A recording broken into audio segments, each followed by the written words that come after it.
Okie dokie, thanks for coming along. I realise I'm between you and beer, so I'll try and move through this relatively quickly. So this session is actually about what's new in actually the slide's incorrect. What's new in Visual Studio Online. My name's Mitch Denny. I'm an MVP. I'm an ALM MVP. And so I spend a lot of time working with Visual Studio Online and Team Foundation and Server and all that kind of stuff. But even with that correction, the slide is still incorrect because they've actually changed the name of Visual Studio Online overnight to Visual Studio Team Services. There we go. And so this session is actually around Visual Studio Team Services. Now, for those of you who have been using Team Foundation Server for a while, you'll remember that the name of the product originally was Visual Studio Team System. So the acronym's kind of back to the future, but the name's a little bit different. And I'm advised that shortening the acronym to VS Team is not a good way to go, which for reasons that I won't go into. Okay, so about Visual Studio Online. So who's using Team Foundation Server today? A couple of people? Wow, okay, cool. Who's using Visual Studio Online? Oh, good, even numbers. Okay, so that's pretty interesting because often you have a few more people that are using Team Foundation Server and people's adoption of Visual Studio Online or Visual Studio Team Services is a little bit lower, but it looks like Visual Studio Team Services or VSO is catching on. If you're not in either of those, who's using things like GitHub, Bitbucket, that kind of stuff? A couple of people? Yep, not too many. Okay, so this session is probably pretty relevant to you. If you've been using Visual Studio Online or Visual Studio Team Services, I'm going to have to correct myself through the whole session on that one. Well then, you're probably going to have seen quite a few of the features I'm going to demo today because they've been incrementally getting added to your account. And the reason for that is that Microsoft's actually shipping updates to Visual Studio Team Services kind of every 3-ish weeks. You know, you might not get new features every 3 weeks because it might take an extra week for them to roll out the version of the software to the particular instance of the environment that you're running on. But generally, there's a fairly regular update cycle. So it's been a pretty interesting ride if you've adopted it.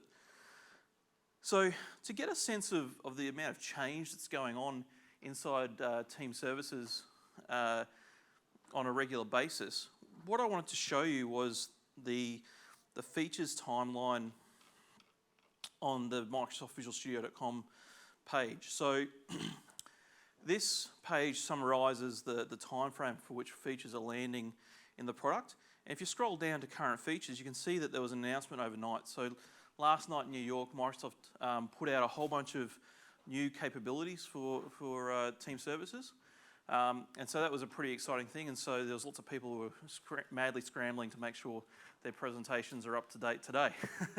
I watched part of the session this morning on Fast Forward just to make sure that everything I wanted to show had actually been announced. So what we're going to do is walk through some of the interesting features that I think have landed over the next 12 months and over the last 12 months, and then we'll dive into a few of them with a bit more detail, and then feel free to ask questions at any time. Okay, so let's get on with it. So probably one of the biggest investment areas that have happened in Team Service and Team Foundation Server over the last 12 months is around support for agile planning, generally speaking. And in particular, they've invested a lot of time and effort into the Kanban boards inside Team Services and TFS. And so what I thought I would do is walk through a few of those enhancements with you now and just discuss where they might be useful. So let me just set that up. Okay. So I'm going to drop into Visual Studio Online or Team Services. They'll eventually change the name of the banner there, I'm sure. And what I'm going to do is I'm going to create a new team project. And I'll call this Hello Ignite. And I'm going to pick the Scrum process template and Git as the version control. Scrum because I want to show some of the features there, and Git for no particular reason because I've got some other projects for other things I want to demo. But I quite like using Git as a version control system. Okay, so creating a team project doesn't take too long.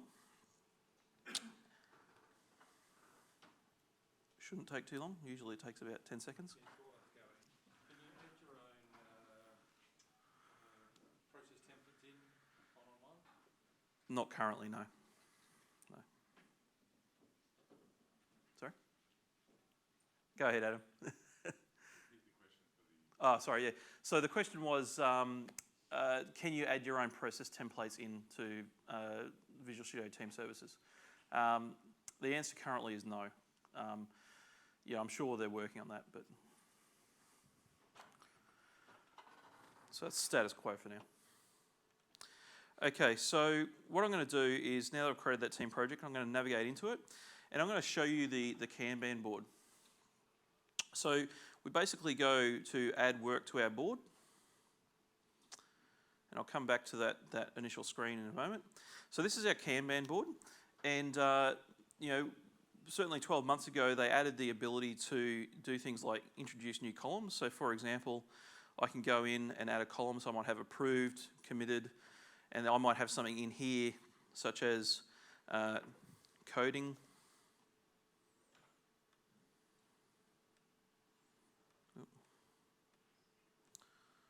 What's going on there? There we go. Okay, and so I've added that in, and I'll close that. And so now I've just added a column to my Kanban board. That was already there last year. But what they've actually added is the ability to go in and add sub-columns to these for doing and done. So one of the things that you would often find when you created a, say, a backlog item here, which might be, you know, set up Azure subscription as a PBI and moved it across, you might drag that through, but then you want kind of a handoff point for people who have been, say, coding this particular PBI, but they don't want it. They want someone else to take it on into their particular area of work. So what you can do is you can go into the columns and you can say that under coding that we want to split the columns into doing and done. And this was a really popular request, and that hasn't. So I just not save that. There we go. That's better. Okay, doing, coding, doing, done. Okay, there we go. So you can see there that I've got the one coding column, and then you've got the two sub-columns that sit underneath it. And that was extremely popular request for people who are using the Kanban board. Okay. The other thing that people who are starting to use sort of DevOps processes and Agile processes more generally have realised is that there's sometimes unplanned work that occurs and that needs to be expedited. Now, you don't want to have a lot of unplanned work, but when it does come up, like a big production outage, sometimes people have to drop tools and push things through the process, and you need a way of visualising that stuff easily. And so I can go back into the configuration for the Kanban board, and I can add these things called swim lanes. So I might add a swim lane, which is production issue. So anything that's a production issue, the development team might have to drop their tools and jump on the issue.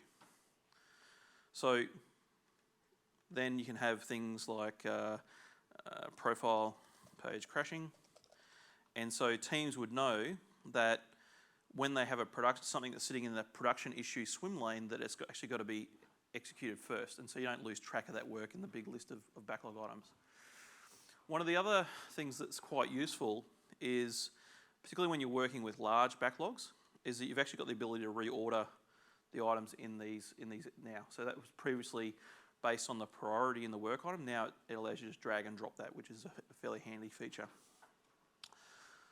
One of the things that they're trying to do here is really replicate what people are able to do on their analog Kanban boards in the office. And if you go into a lot of teams that are doing good agile development, they'll see you know, a very colourful wall with cards with lots of stickers and bits and pieces all over them. And so there's been a lot of investment in making that sort of replicated here. So one of the things that I'm going to do is I'm going to start applying some rules around colouring of the cards. So we might say that any card that is related to security might need to be coloured red. So we'll add a styling rule, which is security, for example. And then we can say that we want that to be red when there's a tag contains security, for example. And I'll save that. And if I go and add a new PBI, and it might be, create login page as a simple example. And I go into the card and add a tag called security, and then save that. Well, then the Kanban board is actually going to colour that card red. Okay, so quite useful. You can also do some fairly clever things like colour coding the actual tags themselves.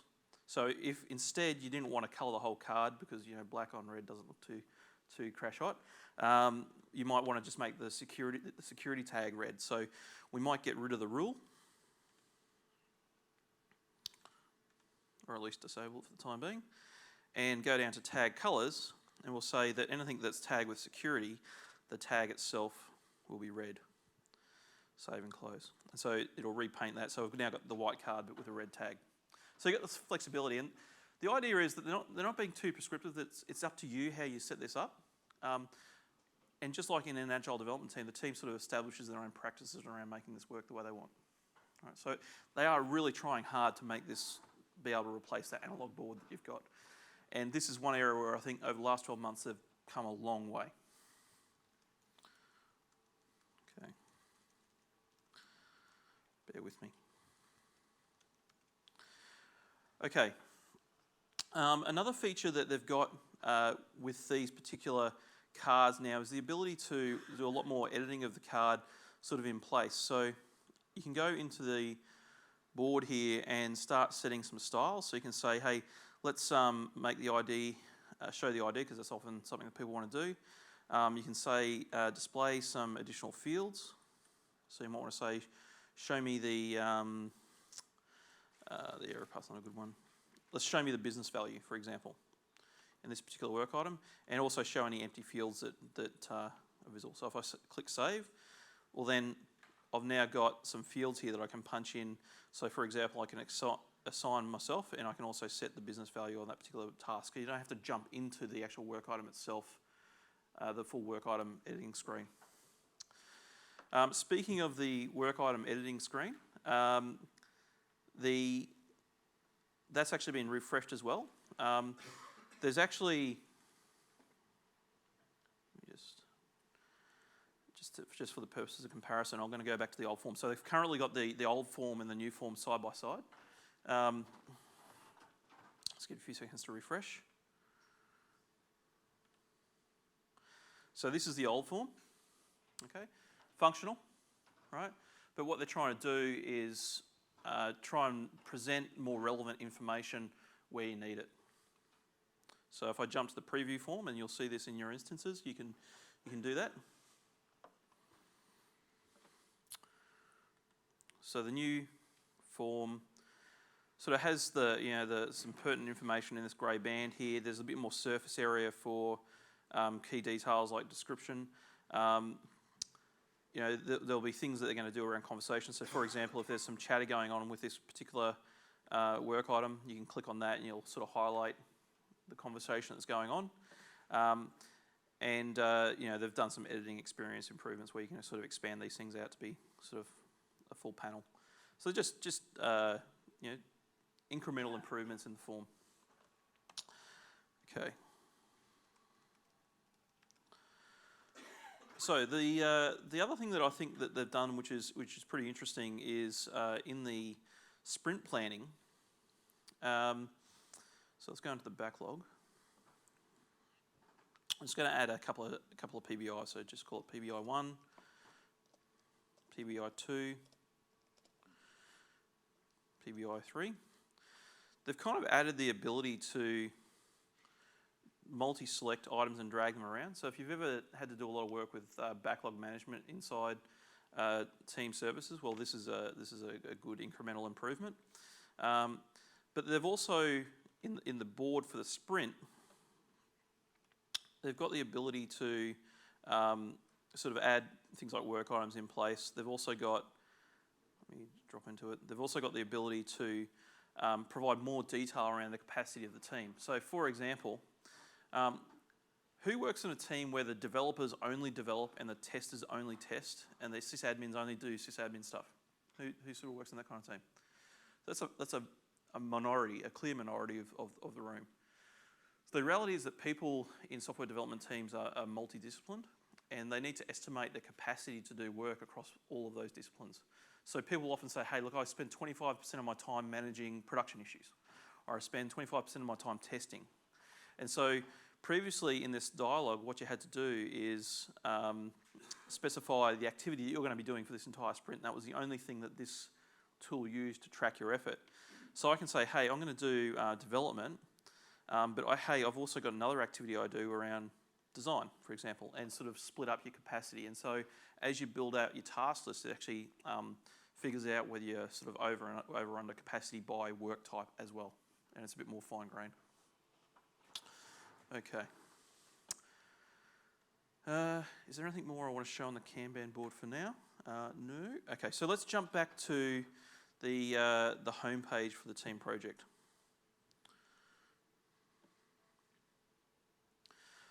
So one of the big improvements that's been made to the out-of-the-box experience with this homepage is that you get this sort of guided experience here to sort of push you down to working with code or working with work items. But behind that, you've got this this dashboard.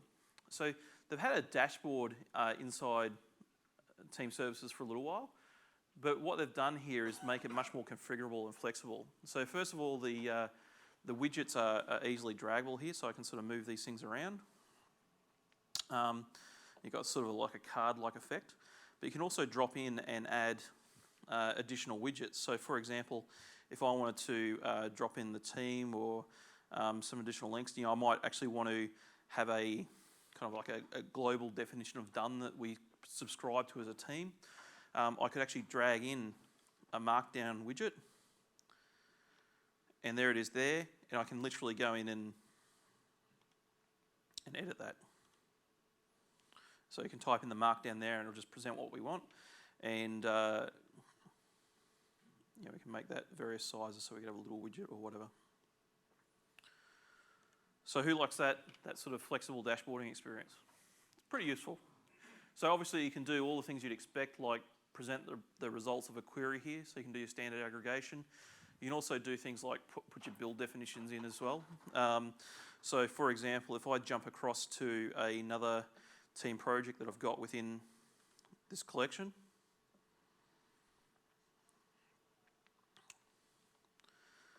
then I can do things like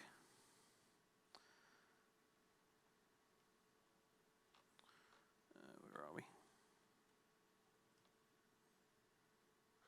It's not there. Different instance. Okay. All right, I won't show you that. Anyway, so the idea is that these widgets will be incrementally extended over time, and I'm sure that in the future we'll be able to sort of drop in our own sort of custom design widgets as well.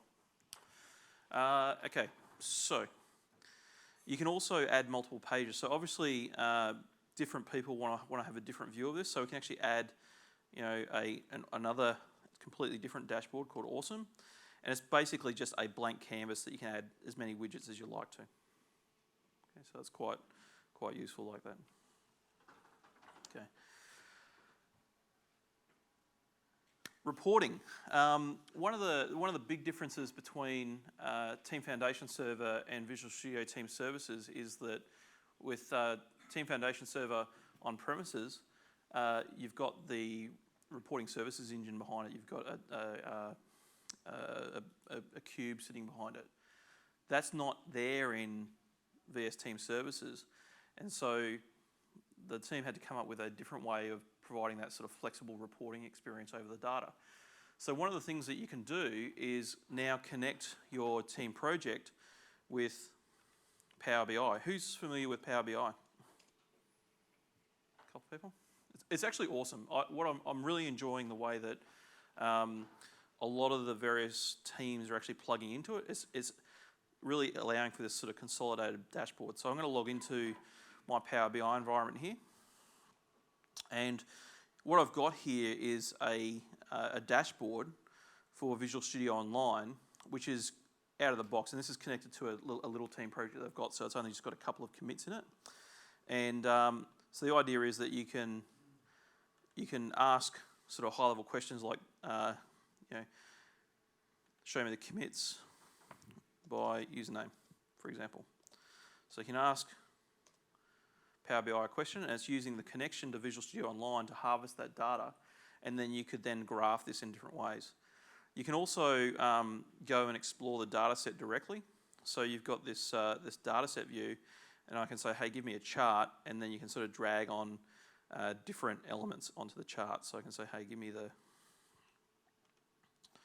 commits as an axis, for example, by author. That may not be a good set of data. But anyway, you can sort of slice and dice the data in different ways.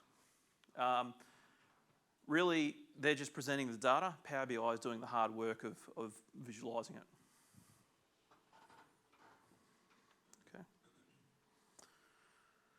Okay, so let's step away from things like work item tracking for the time being, and let's move on to some of the improvements that have been made around Git, and in particular Git and things like pull requests.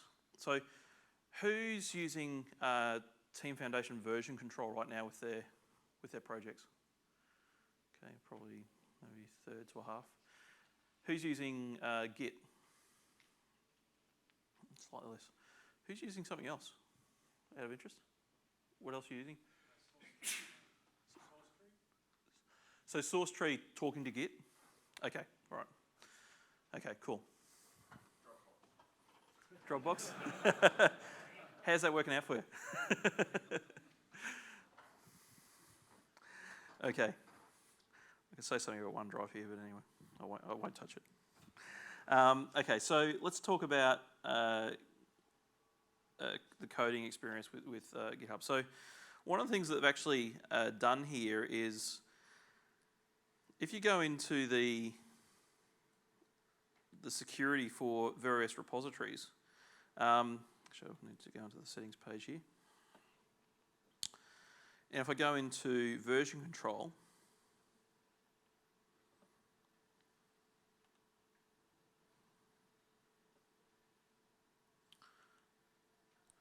now I go into the options for the, no, it's not going. What's going on? Ah, there it is. So I drill down onto a branch. You'll notice that there's a little branch policies tab up the top there. So with Git, it doesn't make sense to have a check-in policy because all the commits are occurring locally on people's machine, and they push the entire state of the branch up to the server. And then what you do is you merge onto another branch, depending on what kind of workflow that you're using. So what they've done is they've introduced this feature called branch policies.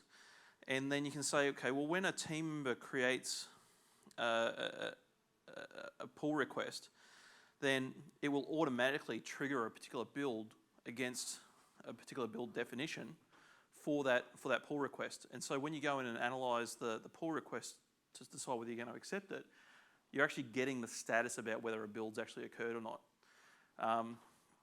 You can also do things like make sure that all pull requests have work items linked against them, set policies around a number of reviewers, and even do things like say, hey, look, if something's changing in this particular part of the repository, well, then these people need to have some kind of input. So for example, the security system, you could actually zero in on that.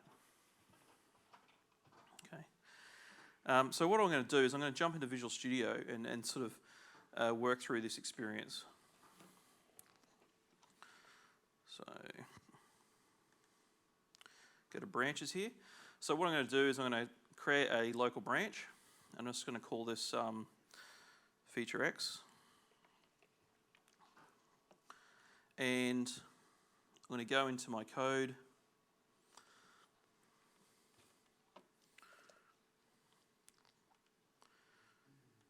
Commit that. Very important. High value business change. Okay, and go commit and sync. Now I'm going to push that branch. So let's go to my branches. I'm going to publish the branch up to the server, and if I go back to, okay, it's gone up. So now I've pushed that branch up to the server, and I can actually go and create myself a pull request. But before I do that, what I'm going to do is go and set that policy inside the screen here. So I'm going to say, hey, look, if someone submits a pull request, well then this build's going to be triggered. Okay. Click save. And go back to Visual Studio. And I'm going to create a pull request. So that's going to basically launch off into the VSO experience. And I want to merge Feature X onto master with my very important business change. And you can look at the options there. So you can specify some reviewers. And I'm going to create the pull request. It's got everything that I need there. And so you can see there that the pull request has been created. And you'll notice that I can't proceed because A, there's been no response from other reviewers, and the build is actually in progress. So it's kind of a way of improving your workflow as a team. So make that pull experience quite streamlined. Okay, any questions on that so far? Who uses pull requests today with their Git workflows? A couple of people. So those that aren't, you sort of just everyone's committing onto master and just syncing and doing the merge resolution? Yep. That works, but as your team gets busier, you end up stomping on each other. And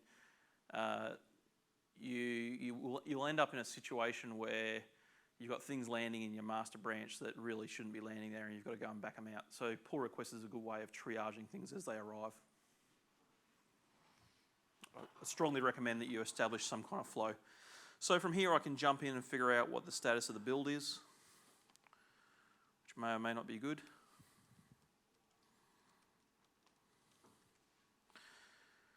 Which actually gets us onto the new build system. So that build, who's using XAML? Sorry, we may not know what XAML builds are. If you're using Team Foundation Server, are you using Team Build? Yep.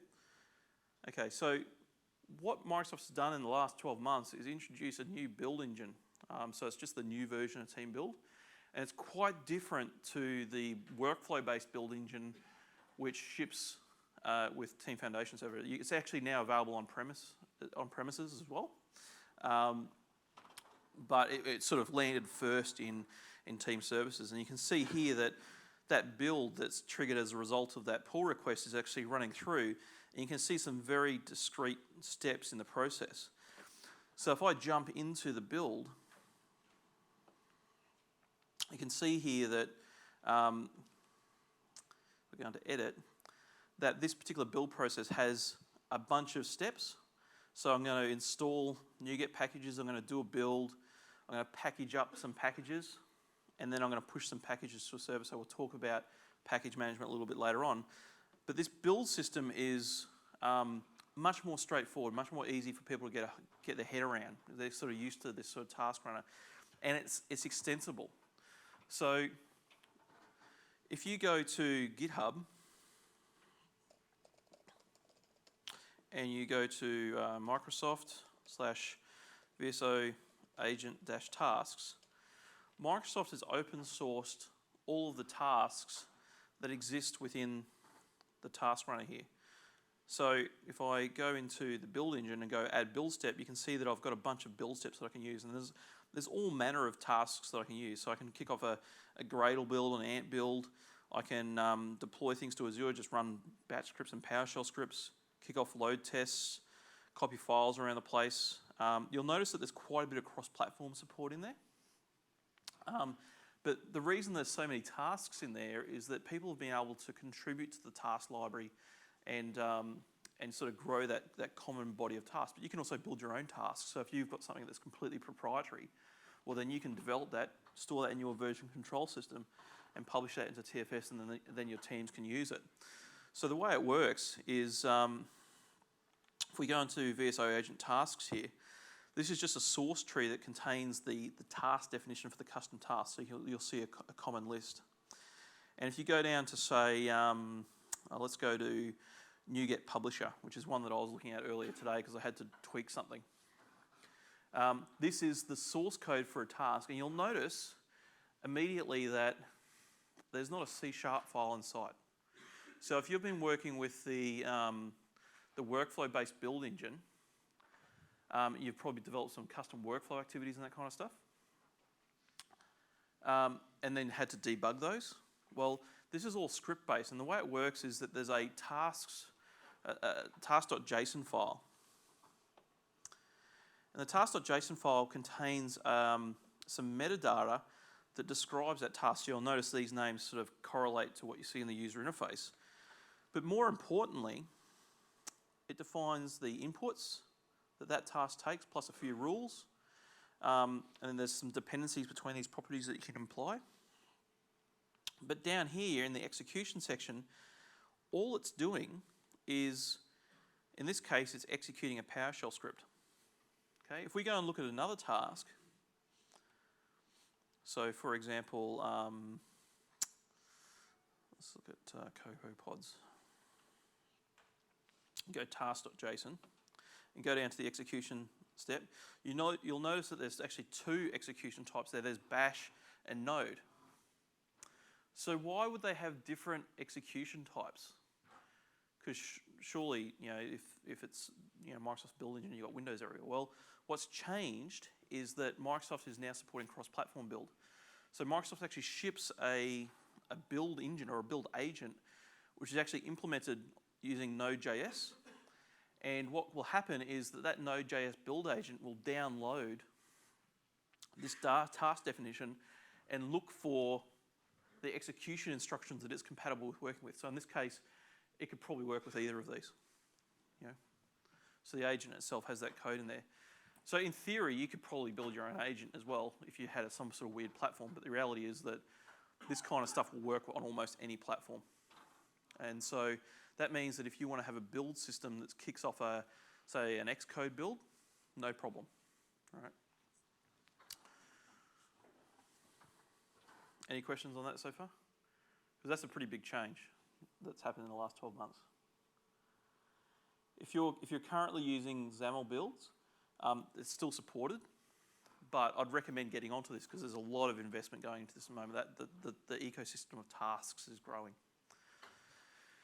So what you can actually do is, if we drop into the command prompt, so if I go into the tasks folder here, and go into the publish, I'll go into the new kit. Might just increase the font size.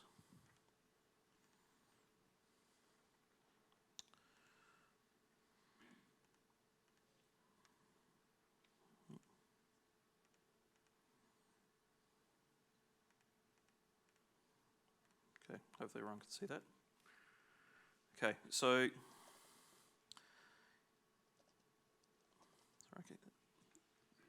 these days I switch between Unix-based operating systems and Windows-based operating systems. The number of times I hit the wrong command is phenomenal. If Windows ever introduces a destructive command called ls, I'm stuffed. It'd be a cruel prank to play on me. Okay, so we've got the task.json file there. So what we can actually do is we can use the TFX command. So if I type TFX, this is actually a node-based program, and this allows you to build your own custom tasks and upload it. It's actually also the way that you publish certain extensions for Visual Studio as well.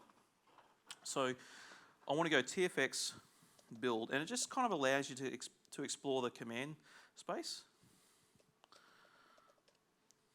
Okay, and I want to upload one. Hit enter. And what it'll say is tell us where that task.json, the directory where that task.json file is. Now I've already uploaded this one. So if I did that, it would actually go and push that task out to the server.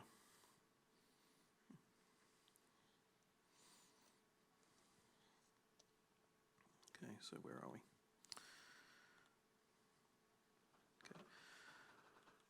So the new build engine, I think, is going to dramatically increase the productivity of your build masters.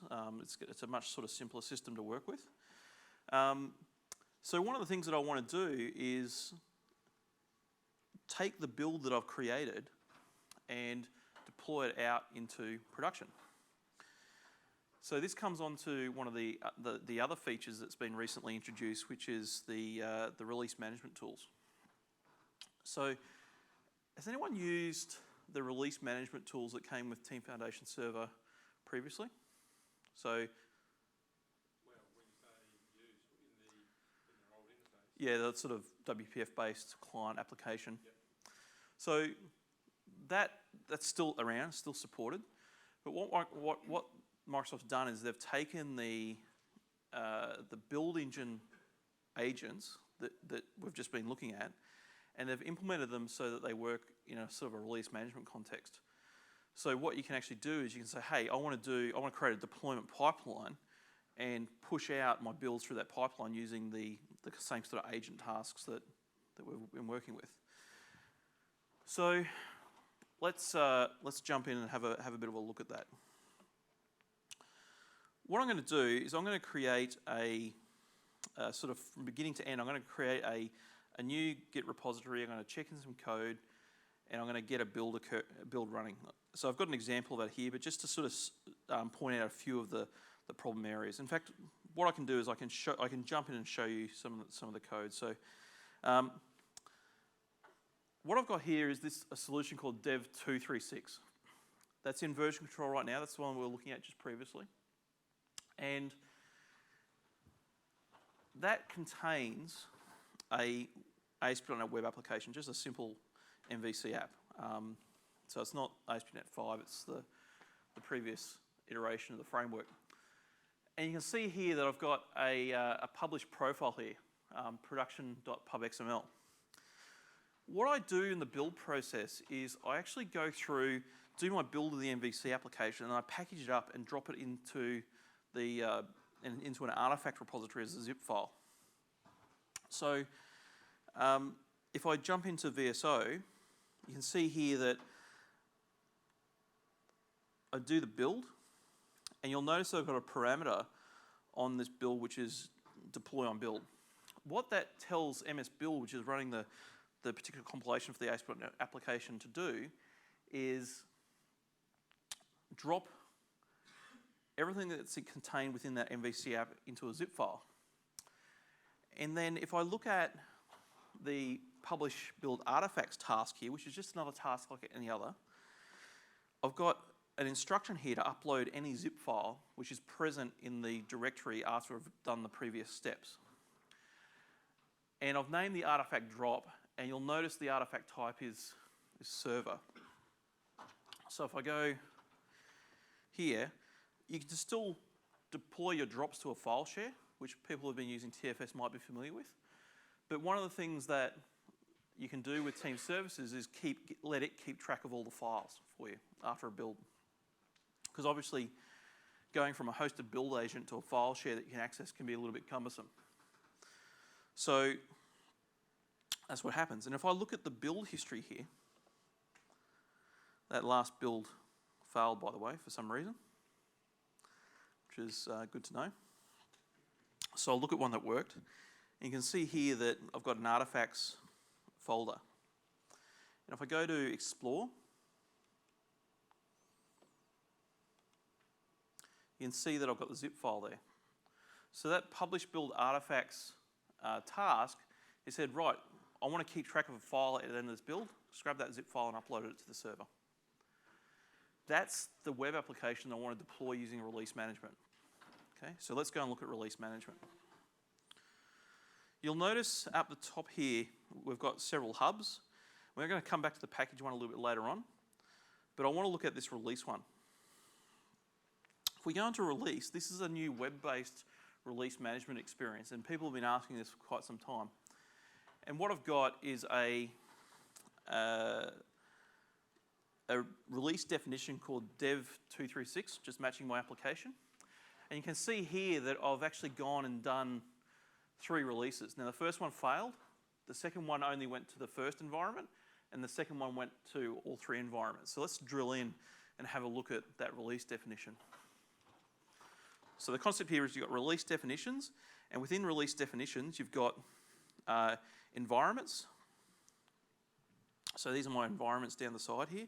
And then for each environment, you've got a set of discrete tasks. So you could actually have a different set of deployment instructions for each environment. Obviously, you try to make your environments as common as possible. In this case, they're all identical. The naming here is up to you. So I've just called it ring 0, 0, 1 and 2. That might seem a little bit curious, but I thought I might explain that. If you're developing a SaaS application, one of the emerging patterns is, and the Visual Studio Team Services team does this themselves, is that you kind of have some internal deployments, and then you sort of progressively deploy it out through almost like in sort of a ringed approach to customers based on their willingness to accept a level of instability, if you will. So the customers that are out on the furthest rings, they're the customers that they want rock solid stable code that's been around for a while. The customers that are on that first build deployment, it's okay if something breaks and they're blocked. So that might be your CI server or your testing server or something like that. So you can have an arbitrary number of these sort of rings that you deploy out, or these environments that you deploy out to. What you can then do is set policy around how to accept new releases into that environment. So I can say, hey, I want someone to approve going into this environment. So for example, if ring 0 was really designated for people who are doing testing, you could put the name of the tester in this environment. And before that release would go into that environment, they would get an email, they'd have to click a link and say, yes, I approve this. And so you can set a couple of different notification options there as well. You can also, and it's not super relevant to that, but you can also sort of specify the way that the agent that you want to use to drive the deployment. So this is really an agentless deployment model. Currently, a lot of build engines, you install an agent and then the central server talks to the agent to execute the commands.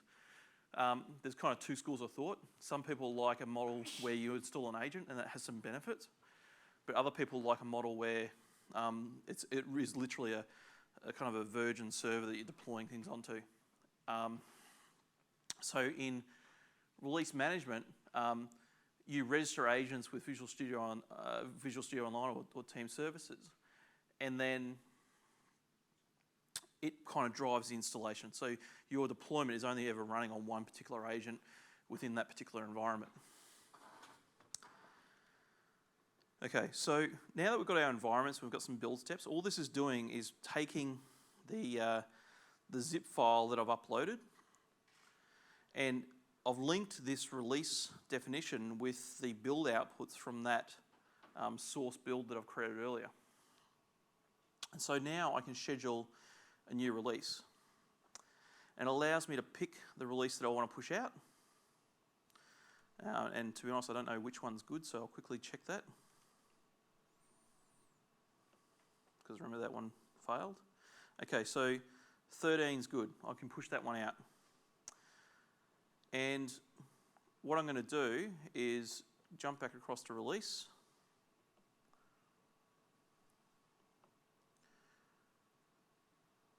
Okay, it goes release definition, create a new release. That build. And then I tell it how far I want this build to go. So I might have produced a build that I think is going to be a candidate for the furthest most customer. And in fact, you could argue that you would always, in a continuous delivery model, you would always just select the furthest most environment and just use your approval process to accept or reject the ones that are going out. But you might have some builds which are kind of like a branch of your code that are never going to go out to all your customers. It's an experiment. Okay, so you might say, hey, this one's only ever going to go this far. It should never reach production. So that's a scenario where that might be useful. So I click create. And what's going to happen is as soon as I've done that, it's actually going to trigger the execution of that build process or that release process. So you can see here that I've got my environments and it's saying, hey, ring 0 is in progress. And if I go across to the logs, it's now going to start harvesting the log collection from the agents that are running the release in that environment. So you get that sort of immediate feedback like you do on the build engine. And you can really make these agents do whatever you want. So if you think about all of the tasks that, if we just let that run, if we think about all of the tasks that you've got in the build engine, you can just add them in here. So you've got the similar set of tasks here. Who likes that? We good? Yep, a couple of people. Yep. I know this is the online equivalent, but when they move the release in on-premise to the same, the templates you've got set up from a release point of view, do you know if they're... From the sort of legacy UI. Yep, is that going to come across? I don't think they're going to come across. They're going to coexist, and the reason for that is that they're workflow based. So this is so it's a completely different engine. Yeah. How can I put this politely? I think they would have had they would have thought about that one pretty hard. And I think they probably erred on that. Let's just make it simple. But it does add some complexity for people that have used the workflow-based engine. And the same for build. More about rewriting time and time again. Yeah, well, one of the pieces of guidance that came out around release management a little while ago is was to start putting a lot of your work into PowerShell scripts. So if you've got your stuff in PowerShell scripts, it should just be a case of executing those PowerShell scripts because there's a PowerShell runner here. So the parameters would more than likely still be the same. Oh yeah, like when you pass whatever you want into those commands. So, and if you wanted to, you could wrap them up into your own tasks. But to be honest, if you can execute PowerShell, Bash, or Batch, or whatever, then you can run whatever you want. They're not trying to be a scripting language; they're just trying to be a task runner. Okay, so those things are rolling out now. I don't know if it's gone out to the environment already. Still looks like it's still running. Let's jump in and have a look, see where it's going. So it's downloaded the artifacts from the artifact server. So there's all of the environment variables you can use on the build agent. And let's see whether okay, it hasn't started doing the deployment yet. But basically what it's going to do here is pull down the credentials for the Azure site that this is deploying into. There you go. And it's going to push that deployment out. And so now that it's completed that, because I haven't set up any sort of pre or post approval steps, it's just going to continue rolling out to the next environment. Okay, but in a lot of environments, you'd set that sort of gated process.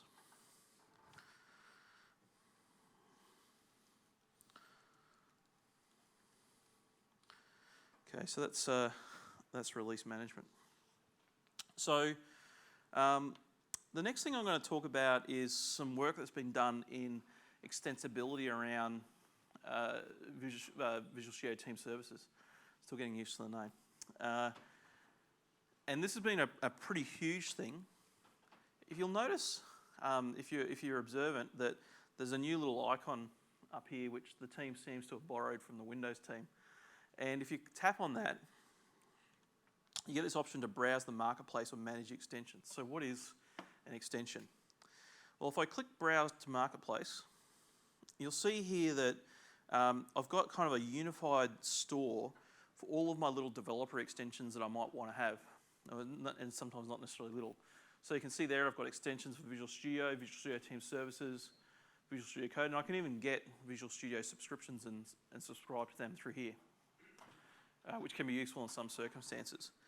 And if I go down, you can see that I've got a whole bunch of packages, and a lot of this was announced overnight.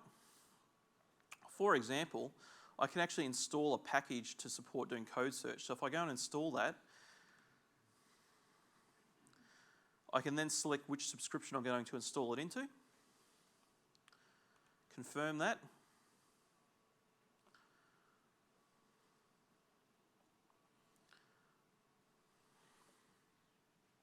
and go back to my account, and you'll notice that I've got a search code tab up the top there.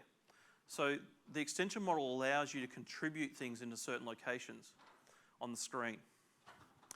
And if I go into here, I might search, hey, let's search for hello, the string hello. And what's going to go on here is that the code search engine behind the scenes has actually indexed all my source code, or it's still being indexed because I've only just turned the plugin on. So what will happen here is eventually this index will be updated. I should have turned that on a little bit earlier. See if it's already indexed it. Not yet. Okay. I might come back to that. But this area on the screen here under the code search tab has actually been contributed by the plugin. So they talk in terms of contribution points. And so if I go into another plugin, so I'll head back to the marketplace. You can see here that I've got a plugin called Package Management. Now I've actually already installed this one. And if I jump back to Team Services, under the Package tab, Microsoft's built a unified package management repository. Currently, it supports NuGet, but they've got plans for things like NPM packages, CocoaPods, even Docker images and that kind of stuff. So the idea is it'll be a single point where you can publish packages to. And if I go into my code of my project, I'll switch back to the master branch and check in. What I want to do is publish a new version of this particular package that I'm building from the build. So if I look at the build definition,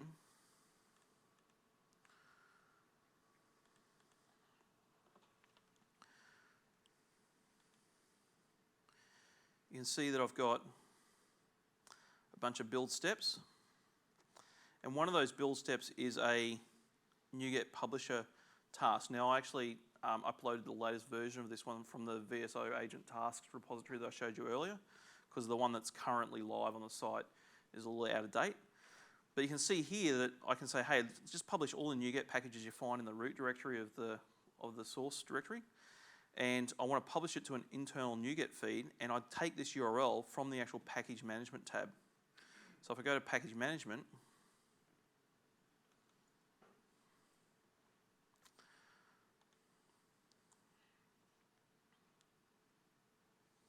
I've got the dev236 feed. I can click the connect to feed button, and the URL it uses is actually this one here. And so if I paste that into the publish task, it knows that because it's part of the internal plumbing of VSO that it can do that securely and push it up. But you've also got extensions to support things like MyGet as well. So if you're already using MyGet, well then, hey, continue using MyGet. Works fine. So the idea is for Team Services to become a bit of a hub for other plugins. This is sort of it's like this thing that a lot of the other services that you use revolve around. So I'm going to go into my source code here. I'm going to switch back to my master branch. And I'm going to go into the NuGet package definition. Now, normally you would rev this automatically using something like git version, but I'm just going to make this a 2.0 version here. And I'm going to check this in. Major new release. And sync that up to the server. Up it goes. Output window, this will be my policy, right? Okay, let me just disable that policy.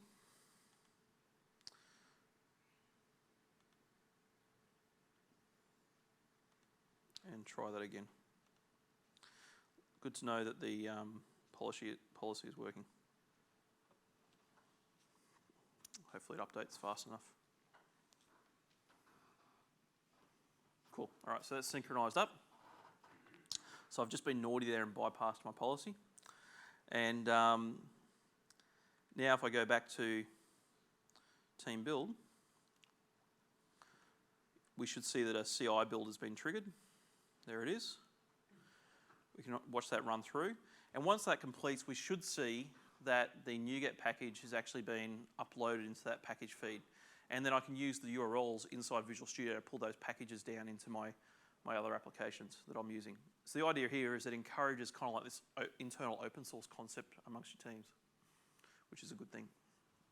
Okay, so while that's running, I thought I might pause, given the time, for some questions, because I've sort of done a bit of a whistle-stop tour of what's changed in the product over the last 12 months. Any questions, thoughts, concerns? From TFS 2012 Yep. to this version, it sounds like I'm getting a bad feeling that I won't be able to migrate my templates, work on templates over, build definitions, reports, any of that stuff over now. Okay, so let's tackle each of those. So the underlying issue that you've got is that you can't take your. Let's back up a little bit. The features that you're seeing here will eventually, for the most part, will eventually land in a future version of Team Foundation Server as well. So Visual Studio Team Services is kind of ahead at most points in time of Team Foundation Server. But the features that the team develop, they develop them in such a way that they generally run both on-premises and in the cloud. So if you upgrade your Team Foundation Server, then you get access to the new build engine, right? Now, that's the base problem around sort of upgradability. They don't currently have a way of taking your collection on premises and uploading it into VS Team Services. That might change in the future. Part of the issue with that is that the schemas of what you got on premises and the schema that's supporting the system in the cloud are different because this is revving so quickly. So they've got to sort of figure out how to solve that problem.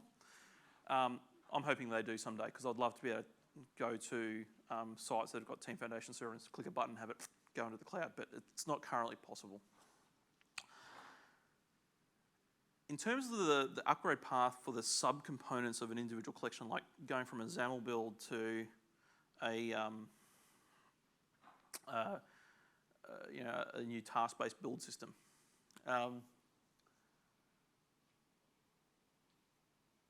The XAML builds are still there, so it kind of unifies it in the one build. So within the one build tab, if you've got a XAML-based build, you can still see it there. You can still kick it off within the UI. But you're not using the new task-based build, you're using the old build agents.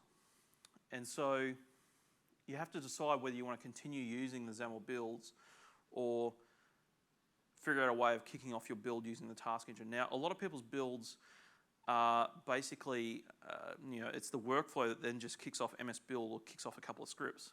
So for a lot of people, it's create a new build definition and just do the same sort of task execution within the new build engine. But it depends on how much you've customized the workflow. A few customizations, and that'd be painful to migrate. Do you have custom workflow activities, or? Yes. You do, okay. So yeah, that's going to be a little bit more involved, but not impossible. Because I'm imagining a lot of those tasks just do things like kick off scripts and that kind of stuff anyway, right? So. No, it's just that transition going from one to the other, and then saying, well, you can't do it all at once. It's going to be it sounds like have to run in parallel. Yep. So migrate things over. It sounds like. Yeah, and one of the things you could do is, if you wanted to take advantage of the new build system, you could do things like have a task inside the new agents build that kicks off the XAML build, and then you can wrap other tasks around the outside of it and then slowly transition the stuff out.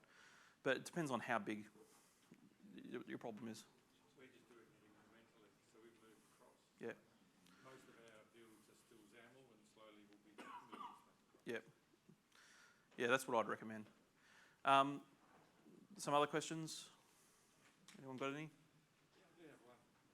Probably asked this ages ago. So from a build perspective, Yep.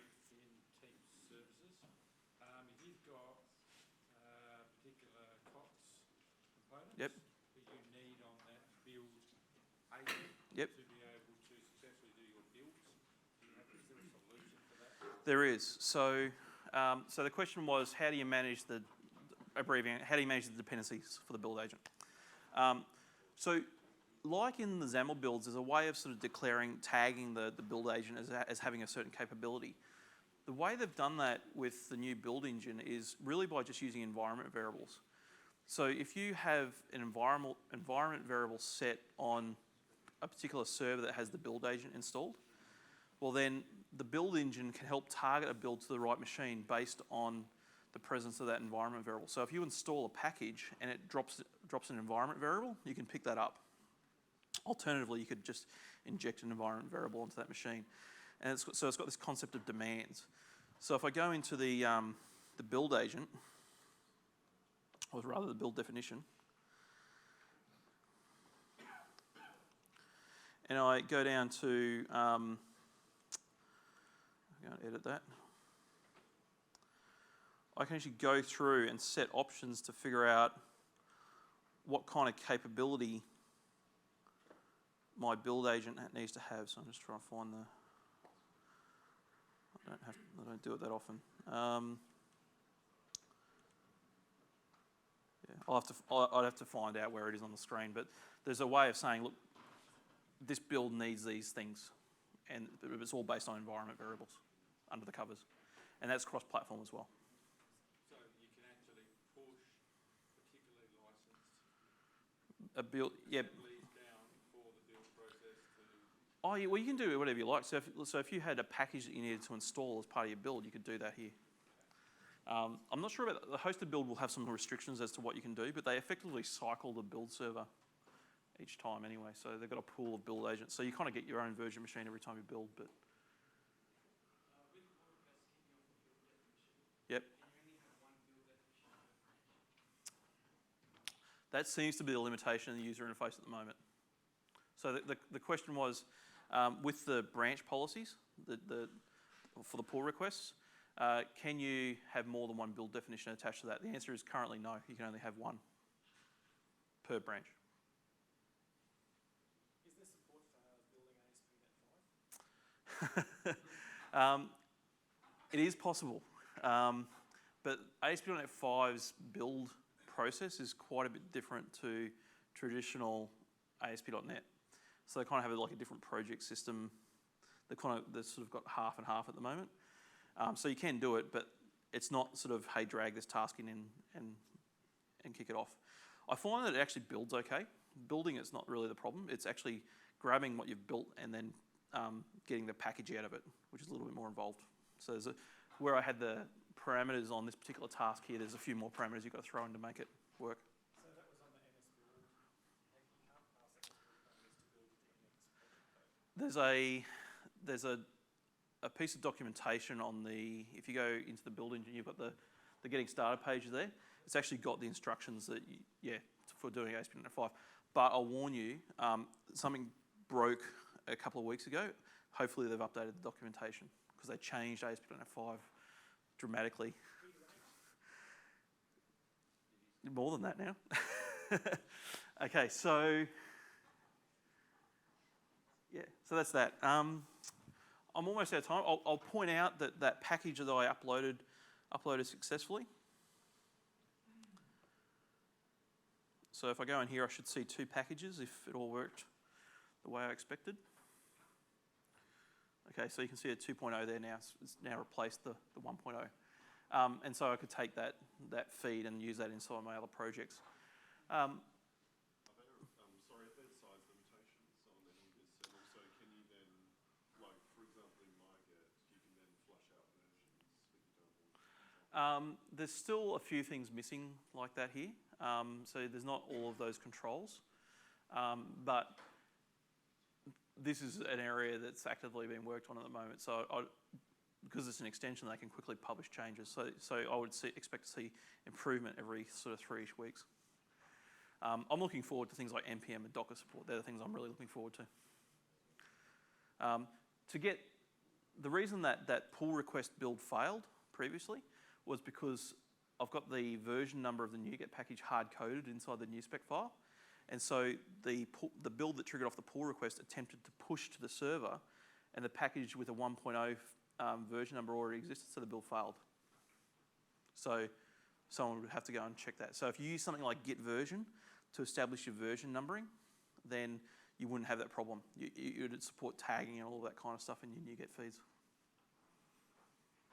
Okay. And sorry, one other question. So with this feed as well, can you actually push from, say, you don't want to use the build system here, you want to use another build, Yep. like Travis or Monday or something like that. Can you push a Yep. package to them? Yep. So when you set it up, you could actually generate an instruction that has a password in it that can be pushed from, say, TeamCity or AppVeyor or whatever.